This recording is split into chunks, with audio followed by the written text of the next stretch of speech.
سورہ نور آیت نمبر 21 کی جو وضاحت آپ کے سامنے ہو رہی تھی اسی سے متعلق بات آگے بڑھاتے ہیں۔ اعوذ باللہ السمیع العلیم من الشیطان الرجیم من حمزہ ونفخہ ونفثہ بسم اللہ الرحمن الرحیم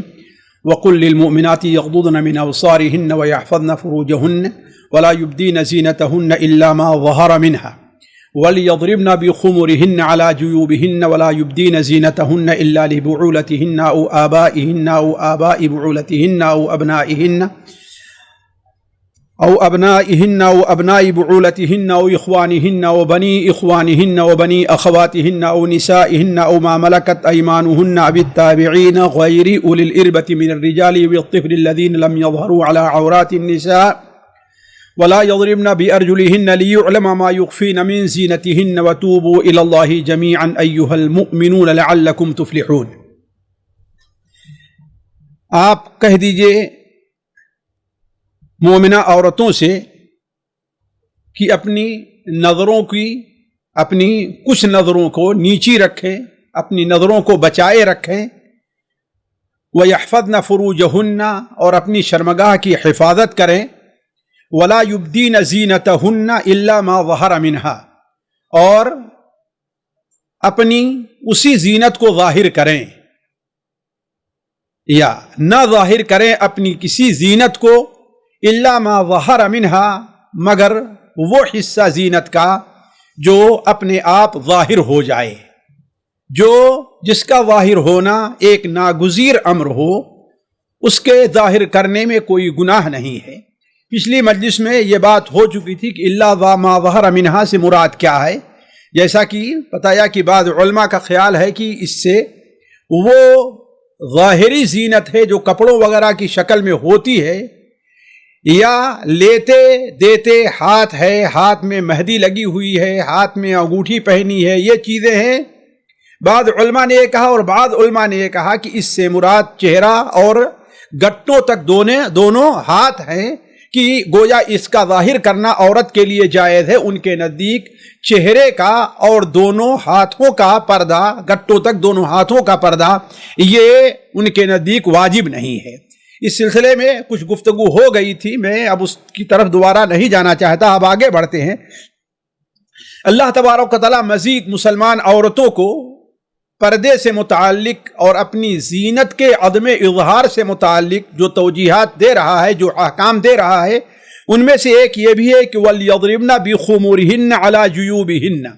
اور چاہیے کہ یضربنا مار لیں، لیکن یہاں مارنے کے مراد میں نہیں ہے، وہ کیا ہے، ڈال لینے کے مراد میں ہے۔ وَلْيَضْرِبْنَ اور ڈال لیں بِخُمُرِهِنَّ اپنی چادروں کو۔ خمر جمع ہے خمار کی، خمار اس چادر کو کہا جاتا ہے جو عورتیں اپنے سر کے اوپر سے لیتی ہیں، یہ کہ ان کے سر کے اوپر سے آئے اور پیر تک وہ پہنچ جائے اور رہے، جسے ہماری اور آپ کی زبان میں آج کل کا دوپٹہ نہیں، صرف گلے میں ہوتا ہے یا جو صرف 1 میٹر کا ہوتا ہے، اس کی چوڑائی مشکل سے 1 میٹر کی ہوتی ہے، وہ نہیں ہے، وہ دوپٹہ ہے جو عورت کے سر سے لے کر کے پیر کے کافی حصے کو ڈھک لیا کرتا تھا۔ اس کے اوپر جو ہوتی تھی، جو سر سے لے کر کے بالکل پیر تک پہنچتی تھی، وہ جلباب ہے، وہ جلباب ہے۔ تو یہاں مراد خمار سے کیا ہے، دوپٹہ ہے۔ وَلْيَضْرِبْنَ بِخُمُرِهِنَّ اور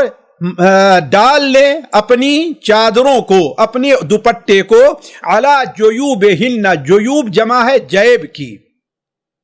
جیوب جمع ہے جیب کی، جیب کے معنی ہوتا ہے وہ پھٹا ہوا حصہ جسے گریبان کہا جاتا ہے ہماری زبان میں، اور وہ عام طور پر ہی نہیں بلکہ یہ کلی طور پر یہ سامنے ہوا کرتا ہے، یہ سامنے اسے ہم لوگ گریبان کہتے ہیں۔ تو وَلْيَضْرِبْنَ بِخُمُرِهِنَّ عَلَى جُيُوبِهِنَّ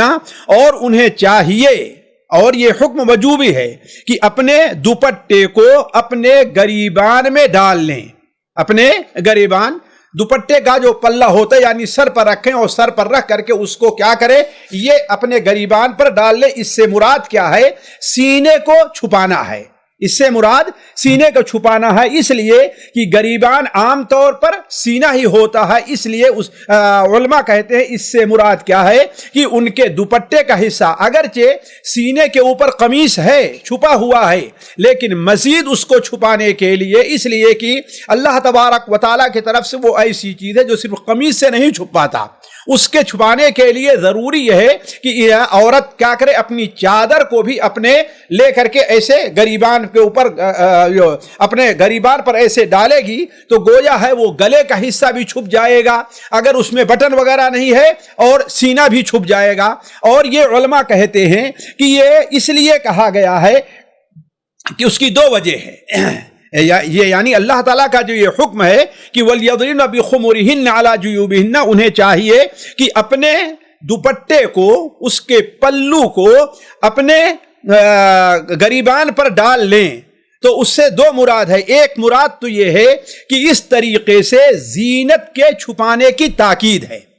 زینت، پچھلے مجلس میں جو ہم نے زینت کا دو معنی بتایا تھا، ذہن میں رکھیے۔ ایک معنی وہ ہے جو خلقی زینت ہے کہ جس پر اللہ تعالیٰ نے ایک عورت کو پیدا کیا ہے، اور دوسری زینت کیا ہے، وہ انسان کی اپنی یا عورت کی اپنی بنائی ہوئی اچھے کپڑے ہیں، یا انگوٹھی پہن لینا ہے، اور یہ لگا لینا ہے، یعنی ہاتھوں کے اندر جو زینت مہندی وغیرہ لگا لینا ہے، ایسی چیزیں جو ہے یہ زینت ہے۔ تو دونوں زینتیں مراد ہیں۔ تو اس سے مراد کیا ہے، زینت کو چھپانے کا تاکیدی حکم ہے، یعنی اگرچہ ان کا سینہ چھپا ہوا ہے کس سے، قمیص سے، جو لباس پہنے اس پر مزید جو ہے اس کو چھپانے کے لیے ضروری یہ ہے کہ وہ اپنے چادر کو، اپنے دوپٹے کو اپنے گریبان میں ڈال لیں۔ دوسرا معنی اس کا یہ ہے کہ اس سے زمانے جاہلیت کی عورتوں کی مخالفت ہے، اور آج بھی جو نئی جاہلیت ہمارے یہاں مسلمان عورتوں میں بلکہ عام عورتوں میں پائی جا رہی، اس کی مخالفت ہے۔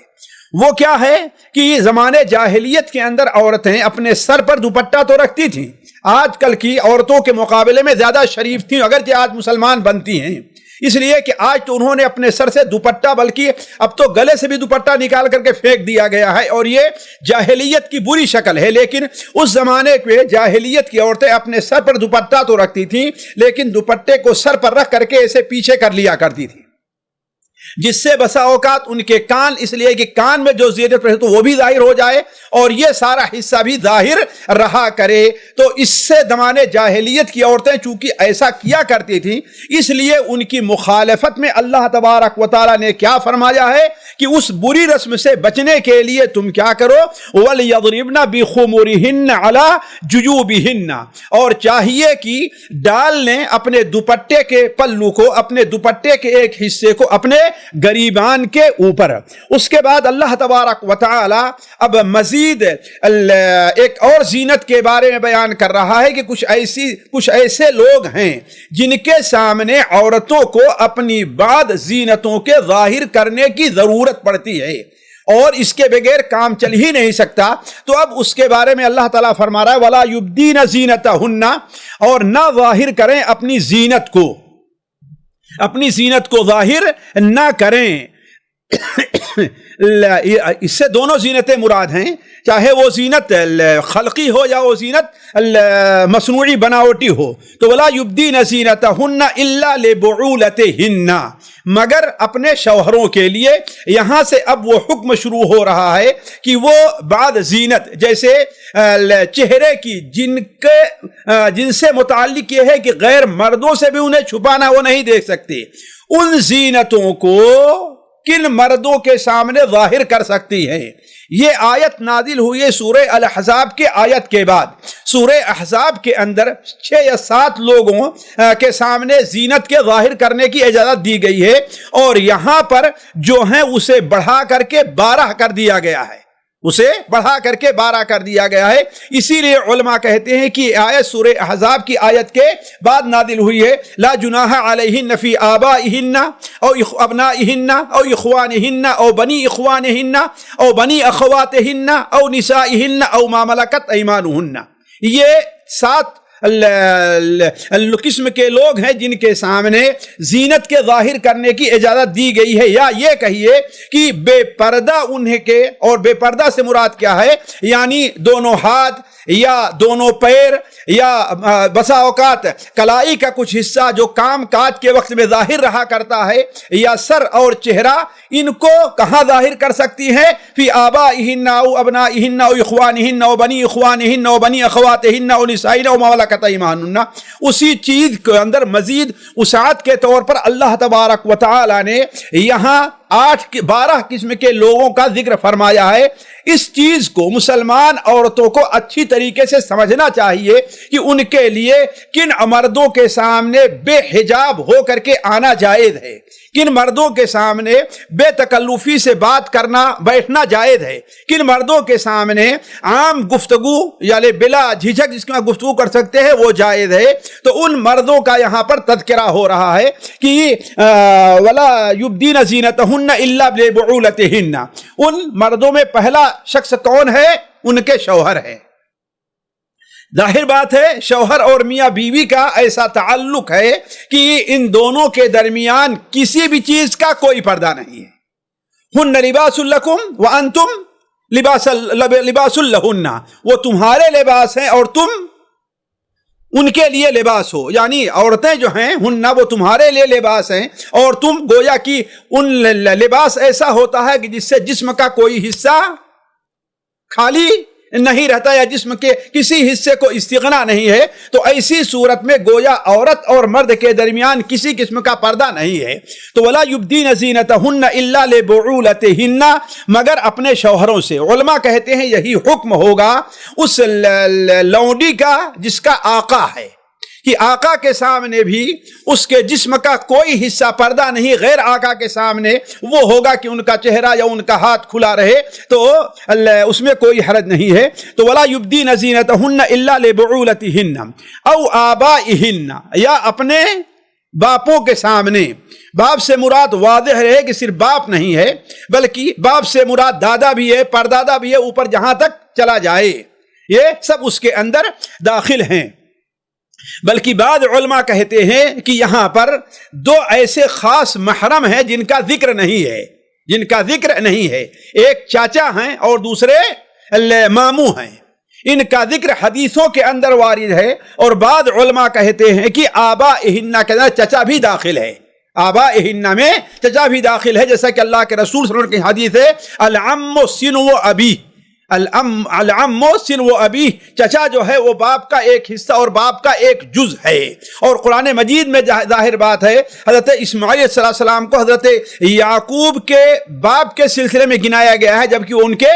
چچا تھے۔ تو کہنے کا مطلب یہ ہے کہ آبائہن سے مراد اصل یہ ہے کہ والد ہے، اور والد سے اوپر یعنی ان کے والد، اور ان کے والد اوپر تک جو سلسلہ ہے وہ چلا جائے گا۔ تو یعنی گویا دادا سے بھی پردادا سے بھی اس میں سے کسی سے پردہ نہیں ہے۔ او آبائی بعولتہن، یا اپنے شوہروں کے باپ سے، اپنے شوہروں کے باپ سے، اپنے شوہر کے دادا سے، اپنے شوہر کے باپ یا اپنے شوہر کے دادا، ان سے بھی کسی قسم کا پردہ نہیں ہے۔ یہ چیز بہت سے عورتوں کو عجیب لگے گی، بہت سے علاقے میں عورتوں کا عجیب معاملہ ہے، وہ اپنے دیور سے اور اپنے جیٹھ سے تو پردہ نہیں کریں گی، اپنے چچا داد بھائی سے تو پردہ نہیں کریں گی، شوہر کے چچا داد بھائی سے تو پردہ نہیں کریں گی، لیکن اپنے سسر سے پردہ کرتی ہے۔ نعوذ باللہ من ذالک، یہ جاہلیت کی بات ہے۔ تو آبائی بعولتہن، یا اپنے شوہر کے باپوں سے، اور باپ کے اندر بتایا وہ بھی داخل ہوں گے۔ او ابنائہن، یا اپنے بیٹوں سے، یا اپنے بیٹوں سے، اپنے بیٹے ہیں، بیٹوں کے بیٹے ہیں، بیٹوں کے بیٹے کے بیٹے ہیں، جو نیچے تک جہاں تک چلا جائے گا وہ سب ہوں گے، اور اپنے بیٹوں سے۔ او ابنائی بعولتہن، یا اپنے شوہر کے بیٹوں سے، اپنے شوہر کے بیٹے یعنی شوہر کے جو بیٹے ہیں، چاہے کسی دوسری عورت ہی سے کیوں نہیں ہیں، گویا اگر شوہر کا بیٹا ہونے کا انہیں کسی بھی طریقے سے حق حاصل ہے، یعنی اس سلسلے میں آتے ہیں، تو وہ اس حکم میں داخل ہوں گے کہ شوہر کے جو بیٹے ہوں گے ان سے کسی بھی قسم کا پردہ نہیں ہے۔ تو ابنائہن او ابنائی بعولتہن او اخوانہن، یا اپنے بھائیوں سے، یا اپنے بھائیوں سے۔ بھائی کے اندر تین قسم کے بھائی داخل ہیں، تین قسم کے بھائی داخل ہیں۔ وہ بھائی کون ہیں؟ اپنا سگا بھائی ہے، اپنا علاتی بھائی ہے، یعنی باپ تو دونوں کے ایک ہیں لیکن ماں دونوں کی الگ الگ ہے، یا اپنا اخیافی بھائی ہے، یا اپنا اخیافی بھائی ہے۔ یہ تینوں، یعنی ماں تو دونوں کی ایک ہے اور باپ الگ الگ ہیں، یہ تینوں قسم کے جو بھائی ہیں ان سے پردہ نہیں ہے، ان کے سامنے اپنی زینت ظاہر کر سکتی ہیں۔ اور زینت سے مراد کیا ہے؟ وہ ہاتھ ہے، چہرہ ہے، یا کام کاج کے وقت جو حصہ عموماً جو ہے عورتوں کو کھولنے کی ضرورت پڑتی ہے یا کھلا رہتا ہے، تو ان بھائیوں کے اندر داخل ہے۔ اور یہیں سے ان عورتوں کی غلطی کا بھی اندازہ ہوتا ہے جو اپنے چچیزاد بھائیوں سے، یا اپنے ماموزاد بھائیوں سے، یا اپنے خالازاد بھائیوں سے پردہ نہیں کرتی۔ اصل حقیقی بات یہ ہے کہ وہ بھائی نہیں ہے، یہ بھائی ہماری اصطلاح میں چچیزاد بھائی، شرعی اصطلاح میں، حتیٰ کہ عربی اصطلاح میں بھی انہیں بھائی نہیں کہا جاتا، انہیں ابن عم، ابن الخال، یعنی چچا کا لڑکا، ماموں کا لڑکا، پھوپھی کا لڑکا کہا جاتا ہے، خالہ کا لڑکا کہا جاتا ہے، انہیں بھائی نہیں کہا جاتا۔ یہ بھائی ہمارے اپنی اصطلاح میں ہے، جہاں ہمارے ہاں رشتوں کے اندر بڑی وسعت پائی جاتی ہے، بڑی وسعت پائی جاتی ہے، تو اس کا اعتبار نہیں کہ ہمیں کیا، ہمارے ہاں کیا کہتے ہیں اس کو۔ اصل چیز یہ ہے کہ شرعی طور پر وہ ہمارے بھائی ہونے کا حقدار ہے کہ نہیں ہے۔ لہذا یہ بات واضح رہنی چاہیے کہ چچے کا لڑکا ہے، پھوپھی کا لڑکا ہے، خالہ کا لڑکا ہے، ماموں کا لڑکا ہے، یہ سارے کے سارے ویسے ہی محرم ہیں، ویسے ہی ان سے پردہ ہے جیسے ایک عام اجنبی مرد سے پردہ ہے، دونوں میں کوئی فرق پردے کے لحاظ سے نہیں ہے۔ تو او بنی اخوانہن، یا اپنے بھائیوں کے لڑکوں سے، او بنی اخواتہن، او بنی اخواتہن، یا اپنی بہنوں کے لڑکوں سے، یعنی بھانجا جس کو کہا کرتے ہیں۔ یہ بہن بھی کوئی بھی ہو سکتی ہے، یہ بہن بھی کوئی بھی ہو سکتی ہے، وہ بہن سگی بہن بھی ہو سکتی ہے، ماں ذات بہن بھی ہو سکتی ہے، اور باپ ذات بہن بھی ہو سکتی ہے، دونوں ہو سکتی ہیں، یعنی سگی بہن جسے شقیقہ کہا جاتا ہے، اور اخیافی بہن اور علاتی بہن، تینوں بہنیں اس کے اندر داخل ہوں گی، اور تینوں بہنوں کی اولاد بھی اس کے اندر داخل، جیسے کہ آگے آ رہا ہے۔ اور بنی اخواتہن، یا اپنی بہنوں کے جو اولاد ہیں، اور یہ بھی واضح رہے کہ بہنوں کی اولاد سے جس طریقے سے پردہ نہیں ہے، ایسے ہی بہنوں کی اولاد سے ہی پردہ نہیں ہے۔ یعنی اگر کسی کا بھانجا ہے تو بھانجے کے بیٹے سے بھی پردہ نہیں ہے، کسی کا بھانجا چاہے اخیافی ہو اعتبار سے ہے یا علاتی کسی اعتبار سے ہے۔ تو او بنی اخواتہن، اور اس کے بعد او نسائہن، یا اپنی عورتوں سے، یا اپنی عورتوں سے۔ اپنی عورتوں سے کیا مراد ہے، اس سلسلے میں اہل علم کا اختلاف ہے۔ بہت سے علماء یہ کہتے ہیں کہ او نسائہن، اپنی عورتوں سے مراد مسلمان عورت ہے، لہذا ایک مسلمان عورت کو کافر عورت سے پردہ کرنا چاہیے۔ دوسرے علماء کہتے ہیں کہ او نسائہن،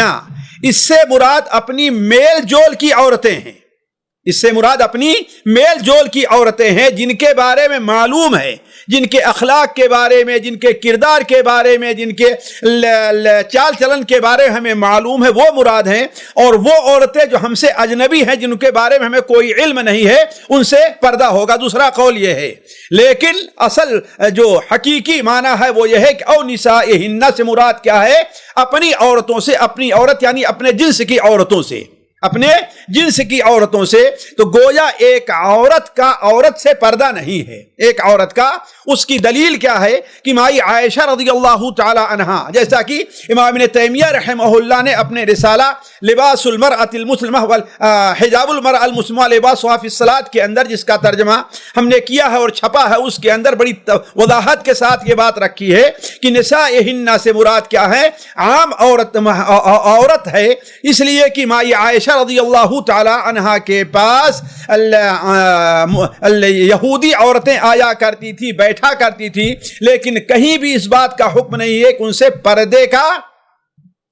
پردے کا حکم دیا گیا ہو۔ لیکن یہاں پر دو بات ضرور ہے جس کے اوپر توجہ دینا ضروری ہے۔ ایک بات تو یہ ہے کہ اللہ تبارک و تعالی نے یہاں جو نسائہن کہا ہے، تو مسلمان عورتوں کو ایسی عورتوں سے بچنا چاہیے جن کے اخلاق اور کردار کے بارے میں ہمیں کوئی خاص معلومات نہیں ہے، خاص طور پر آج کے ماحول میں، اس لیے کہ بہت سے حادثات اور بہت سے مشاہدات ایسے آئے ہیں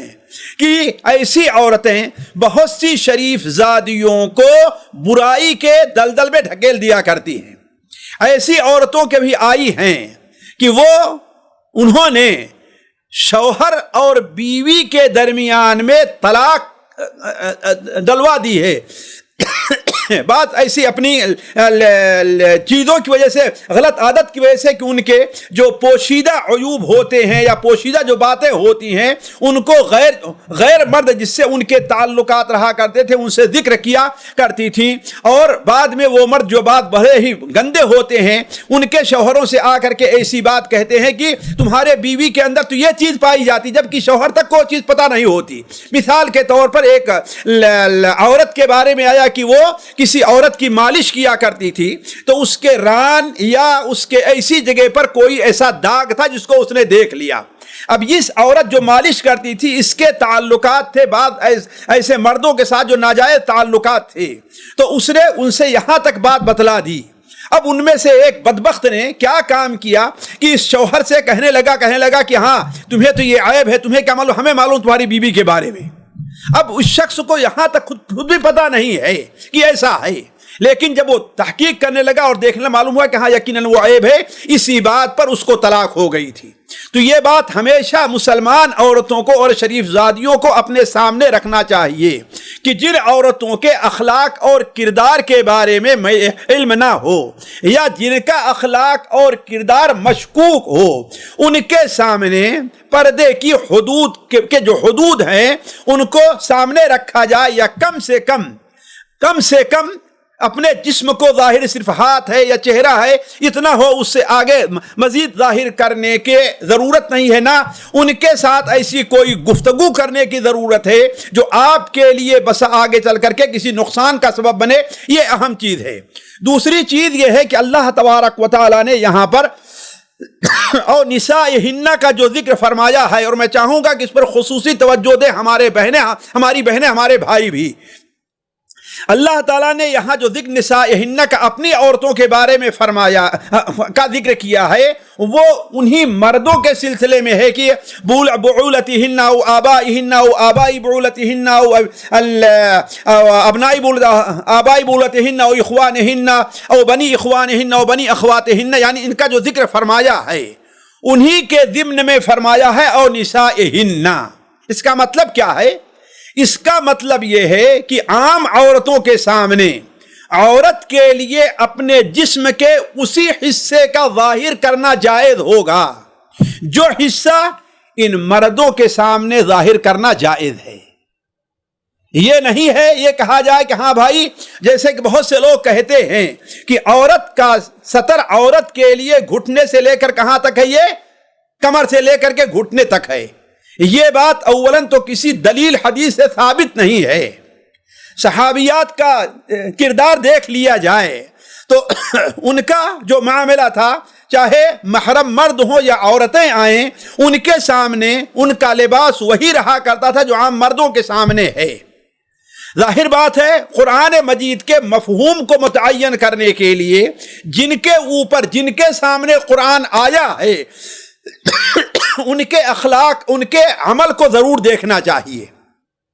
تو اس زمانے میں کوئی ایسی دلیل نہیں ملتی ہے کہ ایک عورت دوسری عورت کے سامنے جو ہے وہ بے پردہ رہا کر، جیسا کہ آج جو ہے یہ چیز دیکھنے میں آتی ہے کہ بہت سی عورتیں ہیں اپنے جسم کا بہت بڑا حصہ، پیٹ کا ہے یا اور حصہ، عورتوں کے سامنے ظاہر کرنے میں عیب محسوس نہیں کرتی، اور خصوصاً بچے کو دودھ پلانا ہو تو یہ نہیں کہ اوپر سے کوئی کپڑا ڈال لے، عام آزادی کے ساتھ جو ہے وہ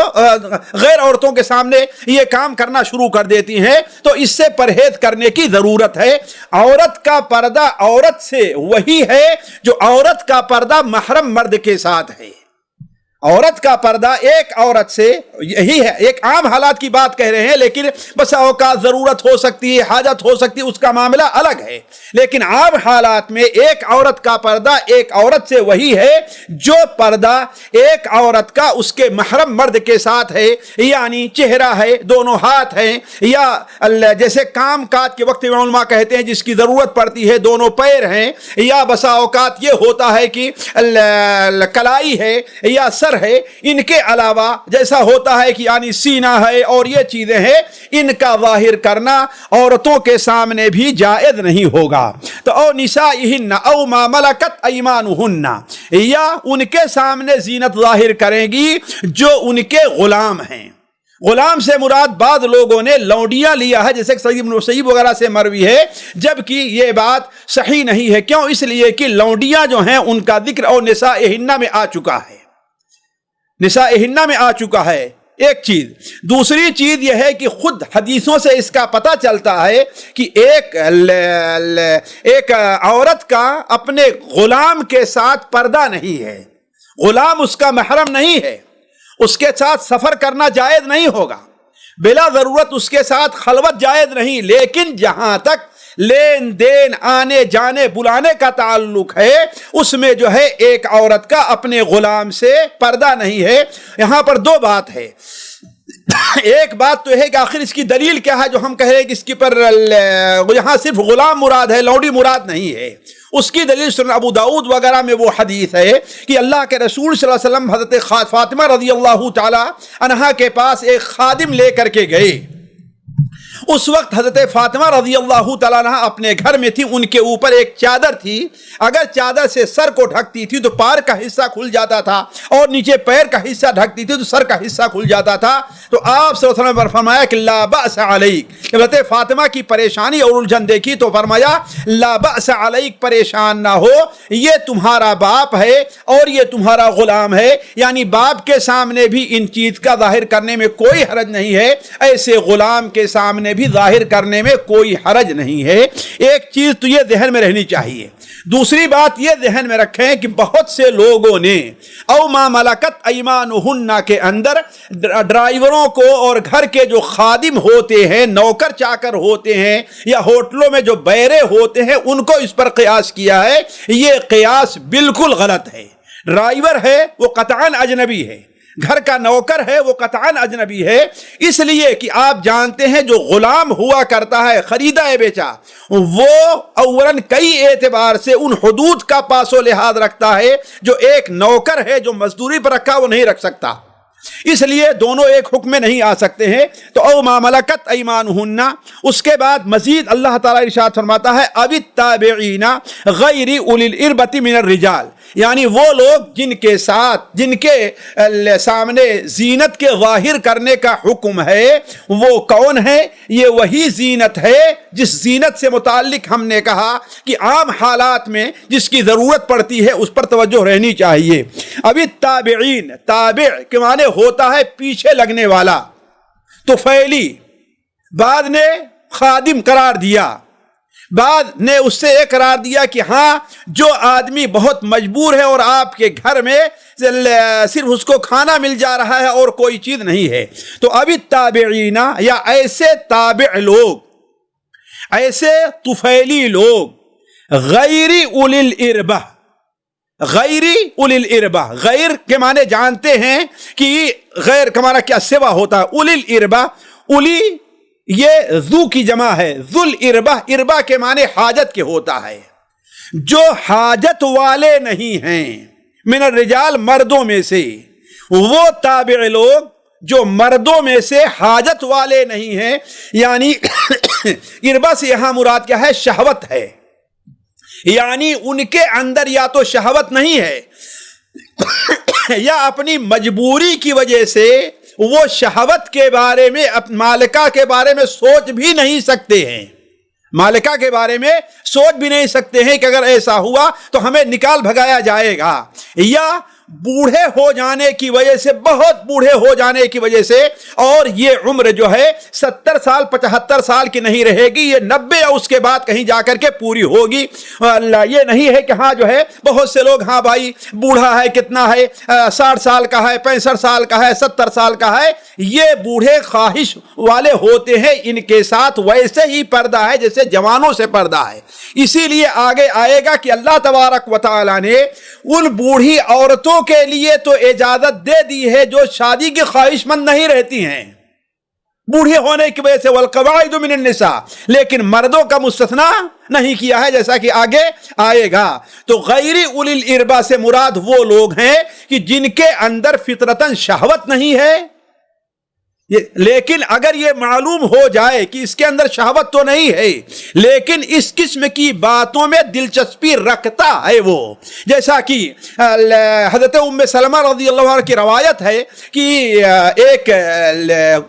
ہجڑا، ایک مخنث ازواج مطہرات کے پاس آیا جایا کرتا تھا، بیٹھتا تھا، اور لوگ اسے سمجھتے تھے کہ غیر اولی الاربۃ من الرجال، یعنی ان مردوں میں سے ہے جس کے اندر عورتوں سے متعلق شہوت نہیں پائی جاتی، تو عورتیں اس سے پردہ بھی نہیں کرتی تھی۔ لیکن حضرت ام سلمہ کے پاس ایک بار بیٹھا ہوا تھا، یہ خیبر کے یہ جو ہے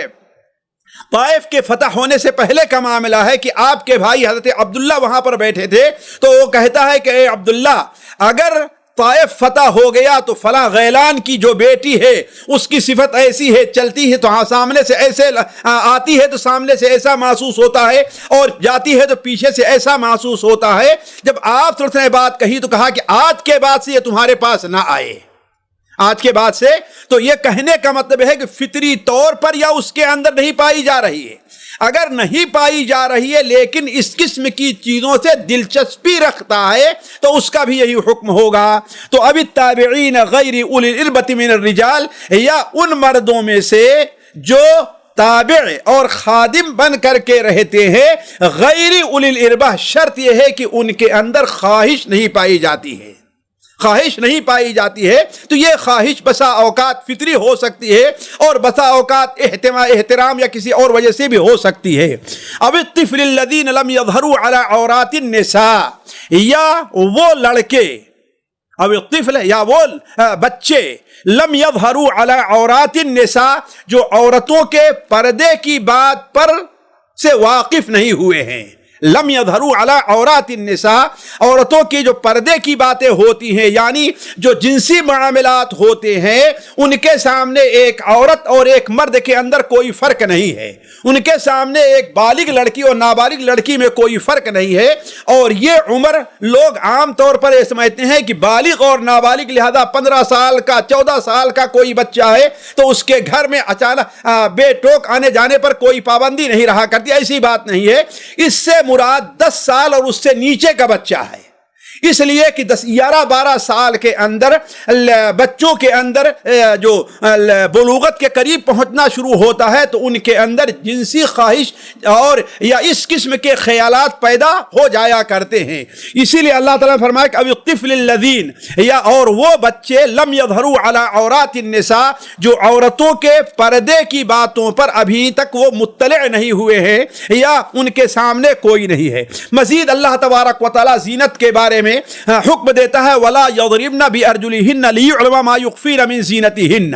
اور ایک محارم کے ذکر بعد الگ حکم ہے۔ اللہ تعالیٰ فرماتا ہے وَلَا يَضْرِبْنَ، اور نہ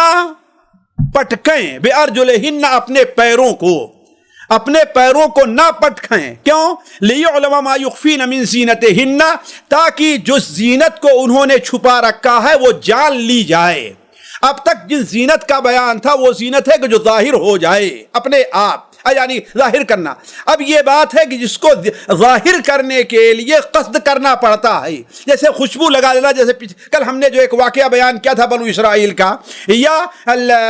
پازیب وغیرہ ایسا پہننا، یا پائل پہننا جیسے ہوتا جس سے آواز نکلتی ہو، یا بعض جگہ جھانج اس قسم کی چیزیں پہننا جو چلتے جس سے آواز ہوا کرتی ہے. تو ولا یضربن بارجلہن لیعلم ما یخفین من زینتہن، اور نہ ماریں اپنے پیروں سے یعنی زمین پر، لیعلم تاکہ جان لیا جائے، ما یخفین من زینتہن اس زینت کو جو انہوں نے چھپا رکھا ہے، جس زینت کو چھپا رکھا ہے. اس سے مراد یہ ہے کہ کوئی بھی ایسی حرکت نہیں کرنی چاہیے جس سے ان کے اندر جو زینت پائی جا رہی ہے وہ زینت ظاہر ہو جائے، وہ زینت ظاہر ہو جائے. اس کے اوپر بھی پابندی ہے. کیوں؟ اس لیے کہ بسا اوقات مردوں کی توجہ عورتوں کی طرف جہاں اس کا چہرہ کھلے رہنے سے ہوتی ہے، ایسے ہی اگر وہ اپنے زیورات کو کے آواز کو باہر نکالے یا خوشبو لگائے یا سریلی آواز نکالے تو مرد کی توجہ عورت طرف مبذول ہوتی ہے. تو ہر ایسی چیز سے روک دیا گیا ہے جو اس سلسلے میں ہو. اسی لیے علماء کہتے ہیں کہ بسا اوقات ایک چیز جائز ہوتی ہے، لیکن اگر وہ کسی ناجائز چیز کا ذریعہ بنتی ہے تو اللہ تعالیٰ اس کو بھی ناجائز قرار دیتا ہے. جیسے پیروں کا مارنا، پیروں کا پٹکنا، یہ چیزیں اصل جائز ہے، لیکن چونکہ اس سے زینت ظاہر ہوتی ہے تو وہ کرنا جائز نہیں ہوگا. اسی لیے علماء کہتے ہیں آج جو عورتیں وہ اونچے ایڑی کی جوتیاں اور چپل وغیرہ سینڈل پہنتے ہیں، چلتے ہوئے کھٹ کھٹ کھٹ کی آواز ہوتی ہے، یہ تمام چیزیں اسی حکم کے اندر ہیں. اس آیت میں مزید اللہ تعالیٰ یہ حکم بیان فرما رہا ہے وَتُوبُوا إِلَى اللَّهِ جَمِيعًا أَيُّهَا الْمُؤْمِنُونَ لَعَلَّكُمْ تُفْلِحُونَ. اے مومنوں، وَتُوبُوا اور توبہ کرو، إِلَى اللَّهِ اللہ کی طرف، جمیعاً تم سب کے سب. یہاں پر ایک نکتہ علماء نے بیان کیا ہے کہ اس جملے کو اس آیت کے اندر اس لیے ذکر کیا جا رہا ہے کہ جنسی معاملات میں مرد فطری طور پر کمزور واقع ہوا ہے. جنسی معاملات میں مرد فطری طور پر کمزور واقع ہوا ہے، اور اس سے وہی شخص بچتا ہے الا ماشاءاللہ جس کو اللہ بچا لے، ورنہ عموماً اس کے اندر کیا ہے مرد واقع ہو جاتے ہیں. اسی لیے وَتُوبُوا إِلَى اللَّهِ جَمِيعًا کہا اللہ تعالیٰ نے. تو اگر اس قسم کے خیالات پیدا ہوتے ہیں تو اس کے لیے، یا اس سے پہلے اگر تم سے یہ سب کام ہو چکا ہے چاہے مرد ہے یا عورت ہیں، تو اس کے لیے کیا ہے توبوا الی اللہ، اللہ تبارک و تعالیٰ کی طرف توبہ کرو، جمیعاً تم سب کے سب. یعنی صرف یہی نہ کہا جو یہ کرے. کیوں؟ معلوم یہ ہوا کہ عموماً اس کے اندر مرد مبتلا ہو جایا کرتے ہیں، جیسا کہ جب صحابہ کرام رضوان اللہ علیہم اجمعین کے بارے میں ایسا ہو سکتا ہے، دوسرے لوگ کیوں نہیں مبتلا ہو سکتے. تو وَتُوبُوا إِلَى اللَّهِ جَمِيعًا أَيُّهَا الْمُؤْمِنُونَ، اے مومنو، لَعَلَّكُمْ تُفْلِحُونَ، تاکہ تم کامیاب ہو. تمہاری کامیابی کے لیے ضروری ہے کہ تم توبہ کرو، یہ جو احکام بیان کیے گئے ہیں ان کے اوپر عمل کرو. گویا جس معاشرے کے اندر ان احکام کے اوپر عمل نہیں کیا جاتا، عورتوں کا پردہ ہے، عورتوں کی زینت کے حدود ہیں، ان کا لحاظ نہیں کیا جاتا، مرد اپنی نظریں نیچی نہیں رکھتے ہیں، عورتیں اپنی نظریں نیچی نہیں رکھتی ہیں، عورتیں بے پردہ چلتی ہیں، اور توبہ اس غلطی کے اوپر اپنی غلطی کا کوئی احساس بھی نہیں کہ توبہ کریں، تو وہ معاشرہ، وہ ماحول کبھی بھی کامیاب نہیں ہو سکتا. وَتُوبُوا إِلَى اللَّهِ جَمِيعًا أَيُّهَا الْمُؤْمِنُونَ لَعَلَّكُمْ تُفْلِحُونَ. اللہ تبارک و تعالیٰ سے دعا ہے کہ اللہ تعالیٰ ہمیں اور آپ کو قرآن کے بارے میں بصیرت عطا فرمائے. یہ چند باتیں تھیں جو آپ کے سامنے ہم نے رکھی، حالانکہ اس آیت سے متعلق اور بھی بہت سی چیزیں ہیں، لیکن میں سمجھتا ہوں کہ اس آیت کو سمجھنے کے لیے یہی اتنا کافی ہے. باقی انشاءاللہ اگلی مجلس میں آپ کے سامنے بات رکھی جائے گی. والسلام علیکم ورحمۃ اللہ وبرکاتہ. سامعین کرام، ہمارے علمی اور عوامی دروس اور سوال و جواب کی مجلسوں سے آپ خود بھی مستفید ہوں اور اپنے دوست و احباب کے ساتھ بھی شیئر کریں. عین ممکن ہے کہ آپ کے شیئر سے کسی کی اصلاح اور آپ کے لیے صدقہ جاریہ بن جائے. واٹس ایپ پر اسلامک میسج حاصل کرنے کے لیے نمبر نوٹ فرمائیں: یعقوب عزیز 00966 5089597707. واٹس ایپ سوال جو آپ گروپ میں ایڈ ہونے کے لیے نمبر نوٹ فرمائیں: عبدالسلام عمری 00966 502627 نمبر بھیجتے ہوئے نام اور پتہ ضرور لکھیں. اسی طرح ہمارے یوٹیوب چینل اسلامی دعویٰ کو ضرور سبسکرائب کریں تاکہ ہماری ہر نئی اور اہم ویڈیو کی اطلاع آپ کو فوری حاصل ہو جائے۔ تمام دروس، مقالات اور سوال و جواب سیریز کے لیے ہماری مشہور ویب سائٹ www.islamidawah.com کا مشاہدہ کرتے رہیں۔ السلام علیکم ورحمۃ اللہ وبرکاتہ۔